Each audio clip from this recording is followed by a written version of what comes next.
Hi guys, my name's Alex. I'm a senior threat hunter with the team at Countercept, and in today's talk I really want to kind of share my experiences of doing threat hunting at scale with multiple clients, thousands of endpoints, and tons of data really. I also wanted to sort of touch on the differences between threat hunting and traditional security, how they differ, why they differ, or do they differ at all, I guess. I also wanted to share some tips for how attackers can up their game. You know, it's a bit of a free rein at the moment. Attackers think the dog's bollocks, but there's a lot of things they can actually do to up their game as well and avoid advanced threat detection. Hopefully, by the end of this talk, you'll be able to take away all the stuff I've talked about, go back to your own enterprises, implement it yourselves to actually supercharge your own security teams. Just a quick intro. So my name's Alex. It's not Ben Davies, contrary to the BSides brochure. And I'm a senior threat hunter with the team at Countercept. I spend my days doing sort of investigation, actually hands-on, getting into the data, pulling files, analyzing memory dumps, and liaising with our clients to remediate any issues. The other big part of what I do is attack research, understanding what attackers are currently doing here and now in real environments, and making sure that we can actually detect that at Countercept, making sure that's in our workflow. I've also got a background as a pen tester. I actually used to work at MWR as a regular pen tester before joining Countercept, and previous to that I was doing sort of more standard corporate security and security monitoring. Bug biting fan, massively always encourage people to participate, and also a wannabe blogger, I guess, and Twitter fan, feel free to follow. So my journey into threat hunting actually started about 3 years ago. I was working in a fairly sort of typical security team. We had all the usual products, McAfee, the endpoint agent, HIPS, IPS, we have firewalls, email analysis, all the standard stuff that most enterprises have. But even with all those products, I didn't have access to raw data. And working in the security team, knowing what attackers were doing, they were spinning up processes. They were installing persistence on our network. And I had no way to see any of that with the current tools I had. So I actually ended up writing a blog, or writing a bit of PowerShell, which I put on my blog later. And all this PowerShell did was it went out to the estate and it would just pull back data. And so I actually ran this across thousands of endpoints, pulled back all this data, did least frequency analysis on it, and actually found some interesting things. I kicked off some investigations because of it. And at the time, I just thought, hey, I'm just collecting data, I'm doing analysis, I'm finding the bad guys. But I never kind of realized in my head that this was fundamentally a sort of a different approach to security. It was being proactive. I wasn't relying on some product to give me some alert to tell me, hey, there's a bad guy over here. I was the one actually doing that. And it's funny, fast forward 3 years to where we are present day, and threat hunting and the whole proactive approach to raw data and analysis, that's really taken off, and it's something I do day to day. So what is threat hunting? Well, Squirrel, who are a big threat hunting company, they actually have a quite a nice definition. So it's the process of proactively and iteratively searching through networks to detect and isolate advanced threats that evade existing security solutions. A bit of a mouthful, but the key points really, first of all, proactive. You're not sitting back waiting for the attacker to come to you. You're going to the attacker. You're assuming that you're already compromised, and you're going after them. It's also very human-driven, right? You're not, again, relying on a product. It's about the threat hunters. It's the people in your team who know what attackers are doing, who are actually going after that stuff. The other point I wanted to emphasize here is that threat hunting is focused primarily on detection, and traditionally it was just on detection. But actually that's starting to expand, both into prevention and response, or remediation. And really the power of having all of those components in one agent or one team even is efficiency. As a team, you can see something interesting and actually reach out, collect it, analyze it, and then respond to block it or do something about it. I always feel pain for all those teams out there who don't have access to endpoints and have to maybe call another team, send a request through. 2 weeks later, maybe you get the file back. These kind of processes are just insane. That's just not adequate to really keep up with modern-day attackers. So to put sort of threat hunting in a bit more context, I wanted to go back to sort of the age-old debate of manual versus automated. And this is quite sort of relevant, I guess, to threat hunting because there's a manual aspect to it. So for the pen testers out there, you've probably used vulnerability scanners before, and they provide awesome value. You can scan at scale, get good quality results very quickly. There's nothing wrong with this approach. I think it's a great approach. However, a lot of you will probably know that in terms of quality, the quality will be less with something like Nessus. You're going to miss things. Whereas if you have manual pen testers, it'll often be a deeper dive into the estate, and you'll find a lot more issues that Nessus, for example, wouldn't find. Flipping this actually on its head and taking this from sort of a more defensive perspective, traditional security teams have had a very product focus. They rely on someone else telling them when something is going wrong. Threat hunting is equivalent to pen testing. You've got a human person who's there on site, looking at data, getting hands-on. And also they're using tooling. So just like a pen tester will use Nessus, Nmap, for example, to assist them, you can do the same in threat hunting.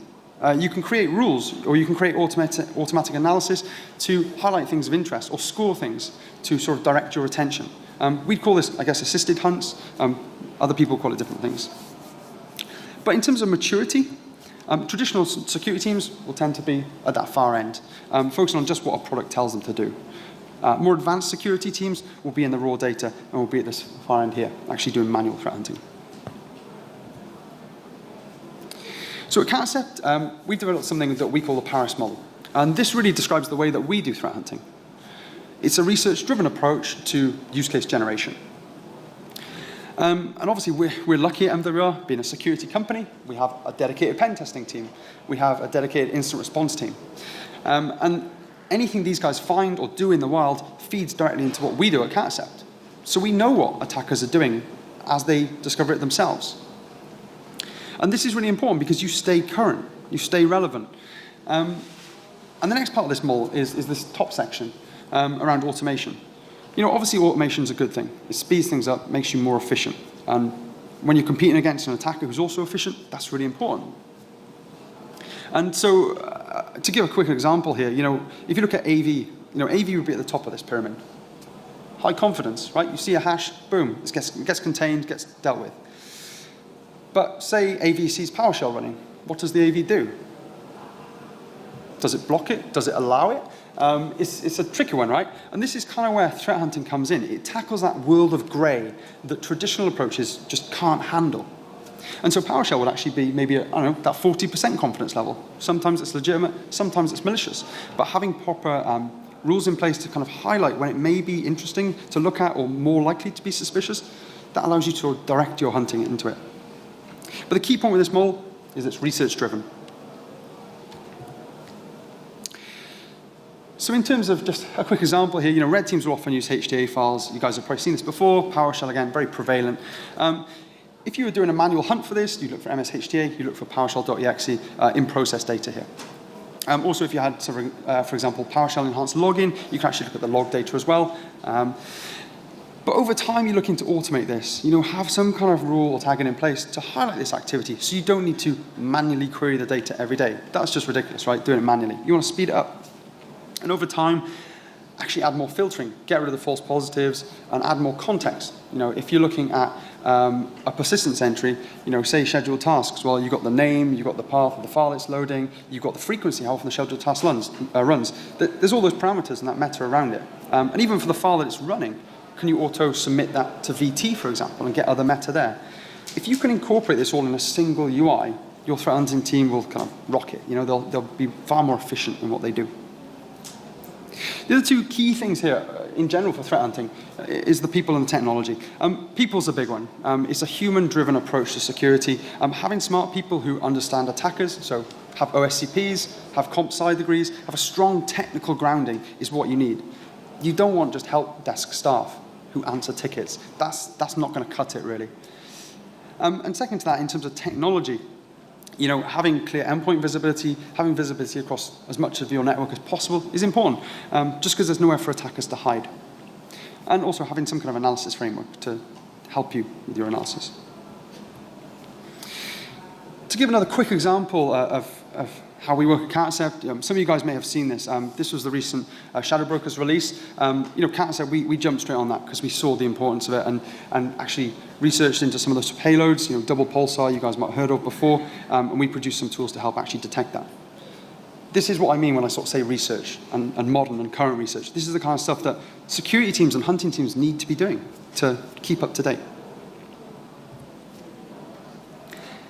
So where do you actually begin? I've talked about quite a few bits here, and you're wondering, where do I start with all this? Well, there's a tendency, I think, for people to sort of almost just jump into the data. Like, if someone gives me data, I just think, awesome, I'm just going to dive in and start finding the bad guys.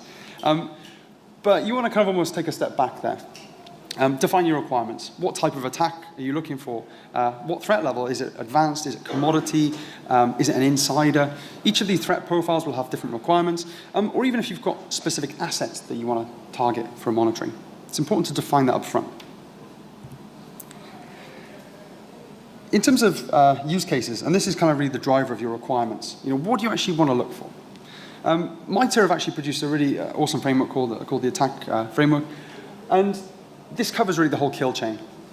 From start to finish, it has a whole series of different techniques that describe what attackers are doing. And the best thing about this is it's technical. You can click on any one of these entries, you can see a description, a clear description of it, and in that it actually shows what attacks it's previously been used in. It shows you preventative, remediative actions as well. It's a really awesome place to start. And it means you don't have to go away and do all the research yourself, you can just use this. And in our experience, at least, focusing on these real-world attacker activities, it's given us the most value. So what sort of data sources do you want to focus on? So again, we're thinking about how we can actually begin to detect those use cases I previously brought up. There's a tendency, I think, for organizations to work at extremes. Either log in everything, or log in nothing, or log in the wrong thing. And anyone who's tried to do this in real life has probably experienced the kind of frustrations of this. If you go log in a ton of firewall logs, your server's probably not going to like that, and you'll have slow searching, etc. And that doesn't make your security team happy. If you can tune that down and just focus on the things that matter most, that's kind of what you want to do. The other point to mention here is around expectation. If you tell the business that you're collecting a data source, they're expecting that you're monitoring that. In the real world, it's not that simple. Probably 10% of your time is spent logging data, 90% of your time is spent analyzing said data. So it's important to explain that to the various business areas and the C-levels to make sure they understand that analysis is a massive component here, and it's actually really hard to do good analysis. That takes time, it takes maturity. So what's a better way of doing this? Well, I'd say look at the kill chain. Look at how attackers are actually operating here. And look at the data sources that actually apply. These are kind of my favorite data sources. I'm sure you guys will have your own favorites as well. But the key point here really is that you can see endpoint covers this whole middle section. Attackers arrive on endpoints. They move between endpoints and they steal data or make modifications to endpoints. If you don't have this data, you're going to miss a hell of a lot of attacks. And endpoint data is really rich as well. It gives you a lot of context, the host name, the username, when and where a process is executed or files were dropped or network connections were made. It's a very rich data source in itself. Other data sources like firewall logs, as I said before, are very weighty. They're difficult to work with. They contain very limited information. Knowing just a port and an IP, that's not enough for an investigation. There's no context there.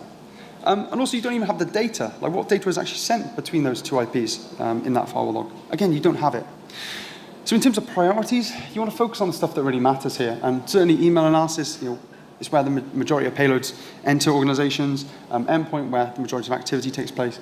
And even things like Bro, I love Bro, it's also for network analysis. Definitely those are the things to look at. One last point actually on this slide is just around ease of use. Obviously, endpoint stuff, you can deploy out an agent, get coverage very, very quickly. For things like doing Bro log analysis and network analysis in general, you're obviously going to have to deploy kit. And if you've got 50 offices and you need to deploy kit in each of those offices and get a span port set up, that's a massive project. So again, balance efficiency with reward here. Endpoint data you can get very quickly. Network and log stuff can sometimes take a bit longer. So how do you do analysis? Again, this is the phase of threat hunting that is the longest and it's the hardest. I'm not going to kind of beat around the bush here. It's not easy to do. But you need to know how attackers operate. And at a simple level, you can actually just look for for bad things, like known bad things like IOCs. You can look for a hash, here's a bad hash, awesome, kill that machine, whatever. At a more advanced level, you want to look at anomalies. Try and find those unknowns, right? And it's a more powerful technique that's false positive prone, but that's where I think the value is. And with a bit of tuning, you can actually get some good value there.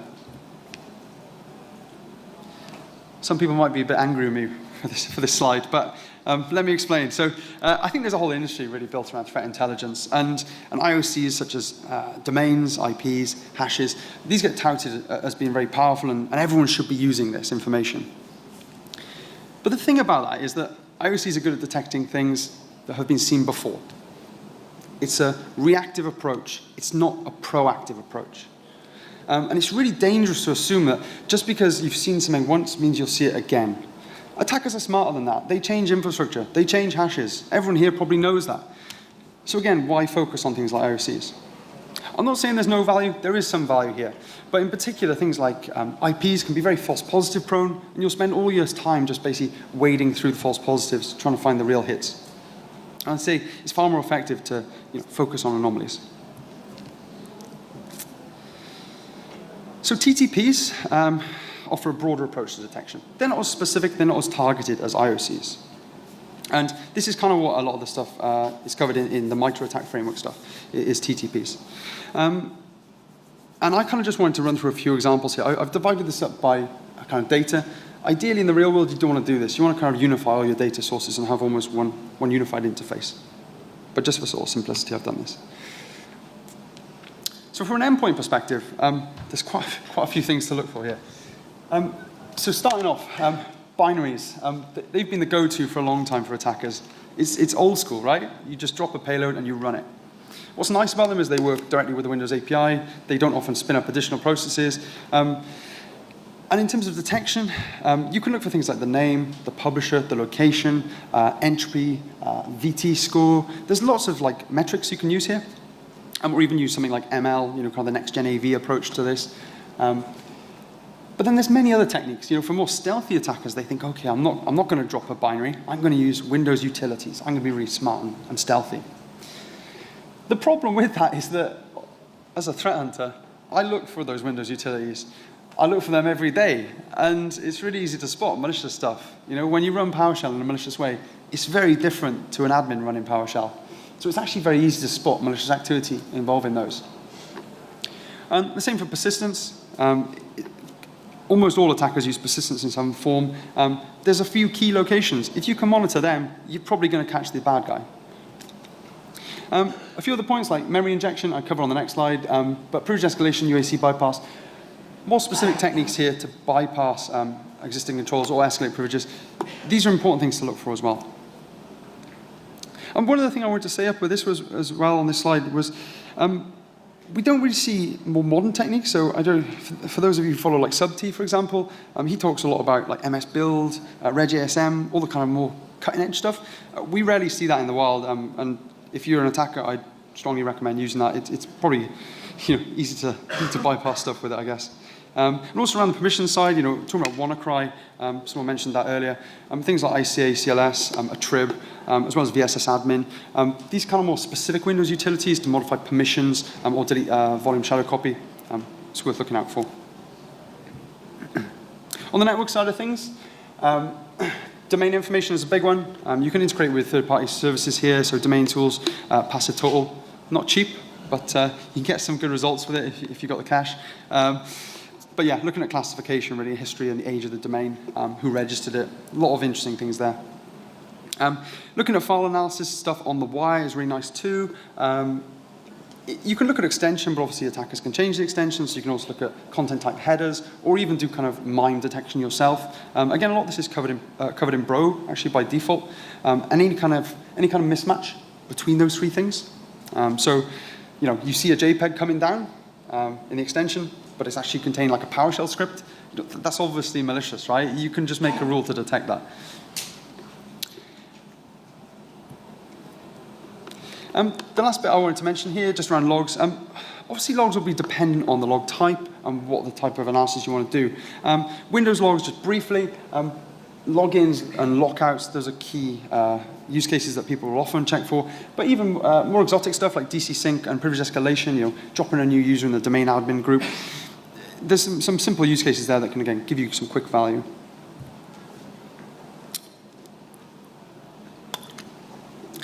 So I think there's a sort of widely held belief in the security sort of community that if you inject code directly into a running process, no one's going to see you. You're going to bypass antivirus. You're not going to leave any files or forensic artifacts on the system. And it's an awesome technique to use as a bad guy. Now, the reality is that memory anomalies are quite easy to detect from a threat hunting perspective if you have the right tooling in place. And I've listed out some of the common techniques on the left here. You guys have probably all heard of them. These are the kinds of techniques that most of the modern attack frameworks use, PowerSploit, CobaltStrike, Metasploit. They all employ these things. And if you actually start looking at the memory regions associated with these kinds of injections, the anomalies just jump out straight away. You'll be unable to trace back the module associated with those memory pages. Again, it's a massive anomaly. It'll just come back with unknown module. You can also scan that memory region and look for key characteristics like, is there a P header there? Is there an MZ header? And you can wipe these things. You can wipe these things if you want, and some tools do, but you'll still see, for example, an unknown module or a suspicious thread launched within that process. This is just one slide about memory injection. My colleagues Matt and Will at Catacep, they did a whole presentation on this that is way more comprehensive and way more awesome than this one slide. It's at that link below. I'd strongly recommend checking that out if you want to know more about this. So least frequency analysis, or stacking, is one of the kind of the mainstays, I guess, of the threat hunting community. Everyone likes talking about this. And this really works from the assumption that attackers will only ever be on one or two boxes in general. And it allows you to spot anomalies. So if you, for example, were to look at run keys across an organization, there will be the same run keys on a large number of boxes. You've got that, I don't know, what is it, like Java update or whatever. That will be on like a few thousand boxes. But then maybe if the attacker drops one specific run key for one specific payload on one box, well, that's going to appear at the low end of the scale, and it's going to be anomalous. I pulled some real data just to give you guys a bit of an example here. Highest frequency, counts are really high. This was just process data, and you can see these are just standard Windows processes. There's nothing weird about that. And then you can see at the far end of the scale, there's slightly more interesting stuff. You've got maybe, I think this is like a HP driver, you've got the Intel agent, temporary files, and other weird stuff. I don't know, this might be malicious. And I guess this kind of shows the power of how you can use least frequency analysis. And this is quite a limited view. You want to kind of regard this more as just one metric in your analysis. Obviously, for each of those files, like I said before, there's a location associated with that, a publisher, a VT score, an entropy rating. And that extra context can help you with investigation. Relationship-based analysis, or graph analysis, covers the way that data points are actually related to each other. And this is a classic attacker example here of an attacker running a macro within WinWord and a CMD dropping out of it.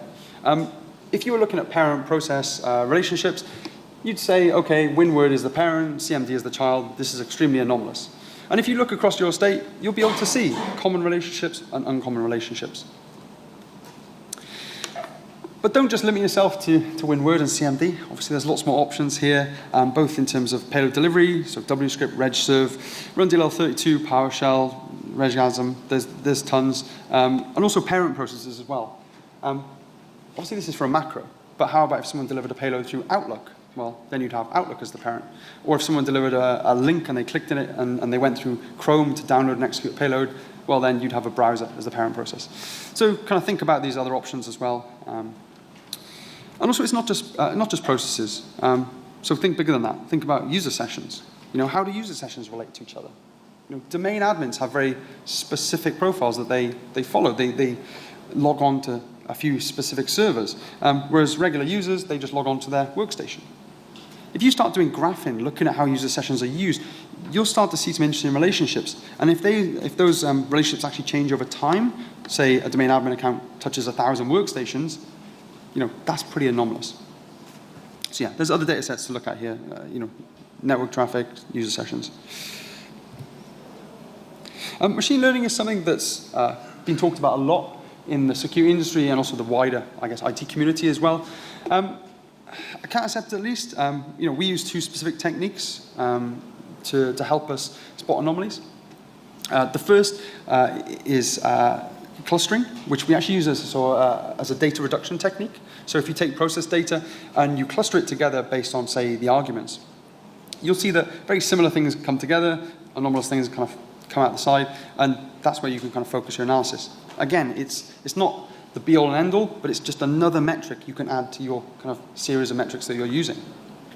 Also, time series anomaly detection is quite interesting. I mentioned sort of user sessions a minute ago. That's one application. Another is around network transfers. And this is actually what you guys can see up on the board here. So this was actually, I think this was downloads. So you can see most people sit at this bottom level here, but aggregating over time and using a kind of baseline approach, you can see there's some anomalies to their usual baselines, and they'll kind of pop out the top here, based on high download volumes. Another approach here is worth just touching on quickly is supervised classification. So you can use that for files, for example. Take 1,000 bad files, take 1,000 good files, train your ML model, build your next-gen AV and whatnot. We actually use this for ransomware protection. That's part of our metrics that we use. There's some other ones we do as well. But if you're sick of hearing about ML and on all the hype, the other thing to do is check out our paper. Though it's on our website. This actually cuts through a lot of the kind of hype in the industry and gets to the point what works and what doesn't work and why. So to be able to do the stuff that I've been talking about so far in a scalable and automated way, you need to think about automation. So I recently watched a movie called The Founder, and this is for any of you who've not seen it. It's basically the story of McDonald's. And there's an interesting scene in that movie where they go to this tennis court and they get some chalk and they actually draw out the McDonald's kitchen on the ground. And they try and figure out where to actually place everything in the most optimal configuration so they can make burgers in the most optimal way, I guess, or something. This kind of reminded me of how important it is for security teams to be efficient and work together. If you think about McDonald's, they suffered, from having other competition in town. They had to be fast, they had to be efficient, they had to be cost effective. It's the same for security teams. We're facing attackers who are also fighting efficiency within their own teams. And it's whoever's the fastest, whoever's the most agile, whoever's the most technically competent is going to win. And it's interesting because when you look at less able security teams, they just get stomped on by attackers, because they just aren't able to be fast, efficient, or technically capable. Ideally, I think you want to review your workflow and figure out where your pain points are, from detection all the way to response. What's taking the longest? Why aren't things working? And the more you can speed up, the more awesome research you can start doing, the more capability you can add, and it ends up as a sort of a positive feedback loop. So I wanted to share, I guess, a few more practical tips around automation. I said it before, data analysis using scoring and rules, or assisted hunts. This is really useful. If you see PowerShell running with any kind of suspicious arguments, doing in-memory injection, for example, you want to highlight that up straight away to your team. Again, don't think of it as an alert. Think of it as something that's interesting and worth investigating. It's not as simple as black and white in threat hunting. It's all about scoring and highlighting more interesting things to less interesting things, if that makes sense. Context, again, adding more metrics to your views, making sure your guys can see all the data they need to, and they don't need to maybe click between different systems. I mean, that's again, ridiculous. Get it all in one page, make it easy to use. Prevention response I talked about before. Ticketing's a big one. I think we all hate ticketing, to be blunt. It's very time consuming, but it's kind of a necessary evil, I guess, in security. You have to track incidents. You have to collaborate with people. Using ticketing makes sense. But again, thinking about automation, how can you right-click on something and have that automatically generate a ticket? Or you've seen something new over here, how do you add that to a ticket automatically? Don't force your sort of threat hunting team to have to do everything manually, typing this all out. Payload analysis as well. Malware analysis can take a long time in general. Anyway, you can sort of speed that up with things like plugins is really useful. And lastly, bots as well. A really interesting area, bots, and to actually improve communication within the business. This is something that's quite new, but I think it's actually really interesting. It's got a lot of promise going forward in the future. So I'm going to skip ahead a little bit here because I think I'm running a bit late. So I want to talk about a quick insider attack, and this is a real-world example. This is actually something we detected at Countercept. If you look at this, there was actually a binary we saw through least frequency analysis. And this was actually in the startup folder of multiple systems, actually. And we actually traced this back, and we did a wider search across the estate for this file, and found it running on multiple systems. Pulling back the file and analyzing it, it turned out it was a Python keylogger that was spitting out a text file to the local machine. Looking at the timelines, it was quite interesting because we saw it when it was on a few hosts, and then as we were investigating, it actually ended up on more hosts. And we traced this back through the timestamp analysis and found that it started on one host. And it turns out that this one host was the insider who'd foolishly run the payload on his own machine first. So this was, not too difficult an investigation, right? And looking at his box more, we found out he was actually distributing this through advanced IP scanner, which is just a tool that allows you to connect to multiple machines. And we could see the network data, the user session data that tallied all this up. You may wonder, what's the significance of this attack? Well, this guy was actually trying to escalate privileges to target an ATM network to try and steal money. We jumped in there before he was able to do any damage, so this was a big win for us, big win for the client.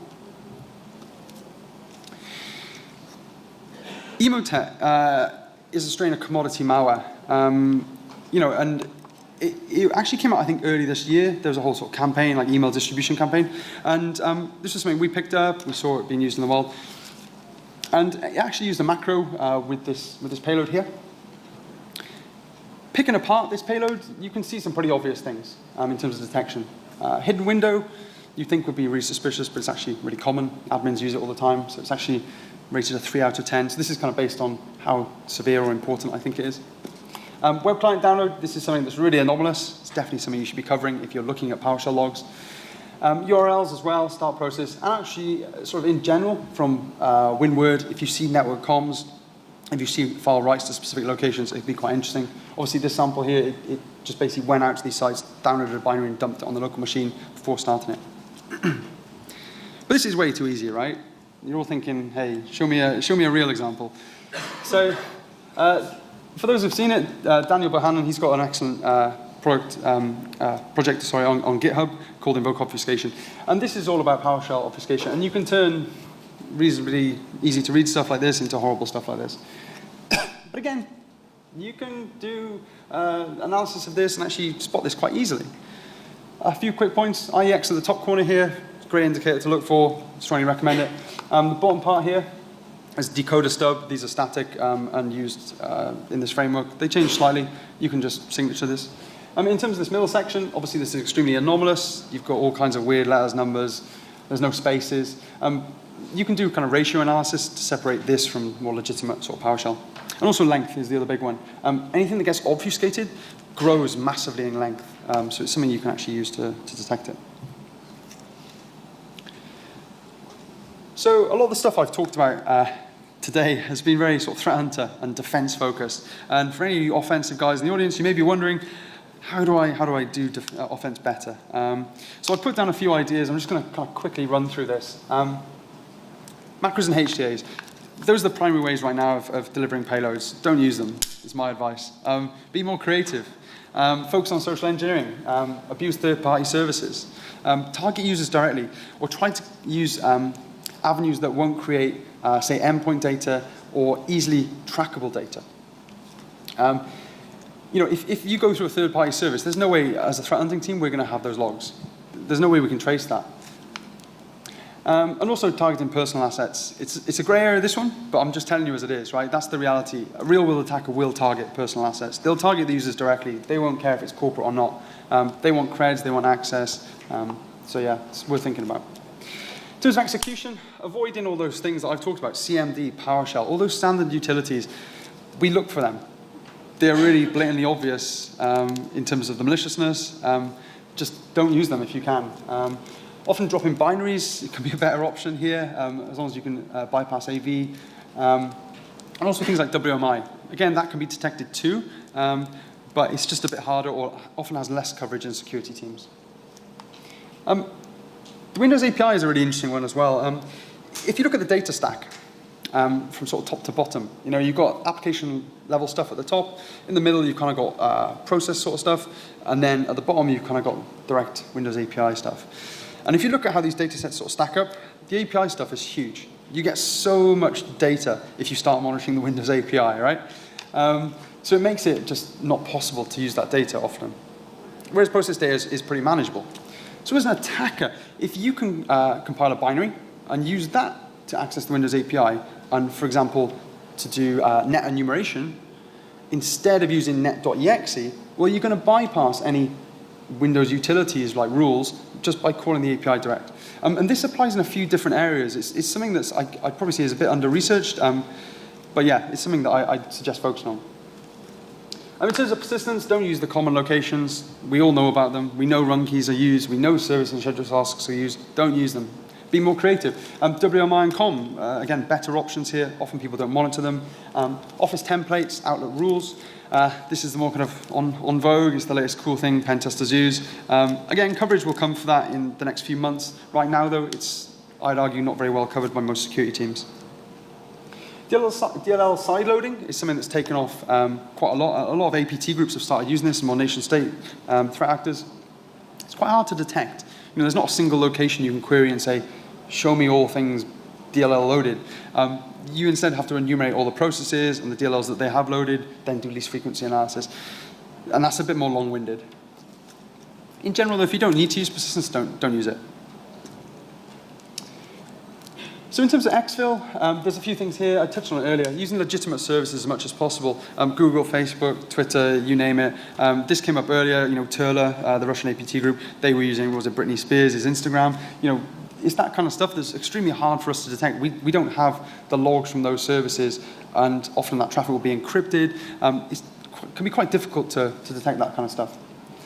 DNS tunneling is another technique that the pen testers love and they think is really cool.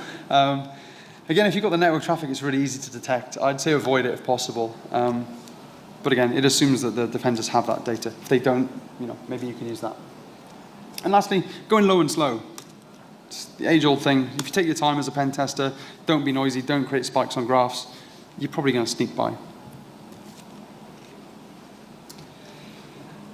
So how do you actually do detection yourselves? Obviously, a lot of the stuff I've talked about today is kind of enterprise level, thousands of endpoints, paid for products and stuff. You may be wondering, how do you actually do this if you wanted to go home and tonight and play with this stuff?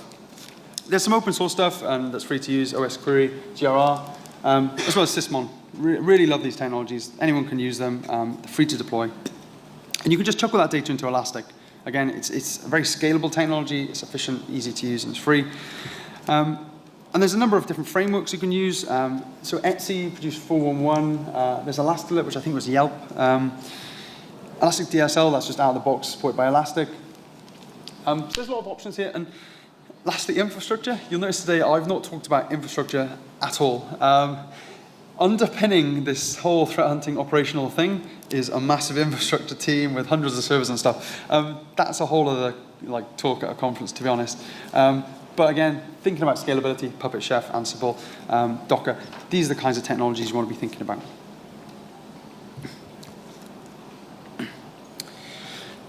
So I think over the last few years, we've seen a bit of a shift from attackers having almost like free reign over networks to be able to do what they want, compared to now where with the proper detection, the proper prevention in place, it can be quite hard to compromise an organization. But the only way I think defensive teams can continue to be successful is working closely with the red team, doing this kind of purple teaming thing, where you all learn from each other. I learn how to bypass pen testers learn how to bypass me, right? And it kind of helps everyone. And at least in sort of Countercept, a lot of us came from a sort of pen testing backgrounds, right? Me myself, I was a pen tester, and I saw the state of the defensive industry, and I thought, "Fuck, this is awful, man. Like, we got to do better here." And I ended up moving across, and now I'm in Countercept doing threat hunting. Because it's funny, I went to InfoSec yesterday, and you look at all the vendors, and you look at these products, and you think, wow, this is a lot of snake oil. Like, do these products really work? I don't know. Maybe some do. But like at Countercept, I guess, we wanted to improve this situation. We knew that with the right data, the right knowledge of attackers, we could improve this entire industry. And you saw, the stuff today, I'm just sharing what we're doing. You don't have to pay for this. It's all there. It's all free. And it's funny because I think if you look at the defensive industries right now, it's pretty much like what pen testing was like back in like 2005 or whatever. We're just starting out. We've just got Nmap or whatever. Like, we don't have all the cool stuff yet. We don't have Powersploit. We're still at the basic level. We're still learning. We're still improving. So I'd say, if anyone in the crowd, is here and you're looking for a challenge, you're looking to define an industry and make the Metasploit, I guess, of the defensive world, now's the time to join. And now's the time to, I guess, make an impact, So yeah, if you're interested to learn more about threat hunting, feel free to grab me after this talk or message me, message Countercept. But yeah, that's pretty much it for me. Thanks for listening, guys.